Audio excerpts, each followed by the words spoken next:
अस्सलामुअलैकुम वरहमतुल्लाहि वबरकातुहू। भाई जी, ये वो जगह है जिधर सामरी जादूगर रहता था।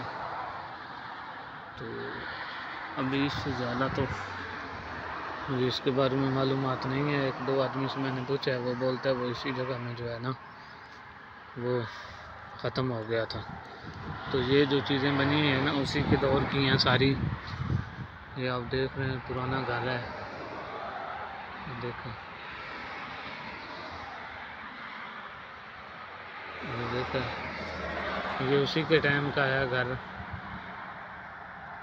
तो ये देखो अभी इसके अंदर इंटर होने वाली जगह नहीं है।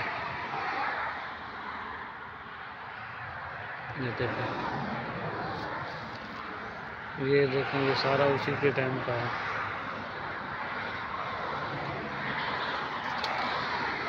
और ये ओमान में जगह है, ओमान मस्कट जिसको बोलते हैं वो जगह है।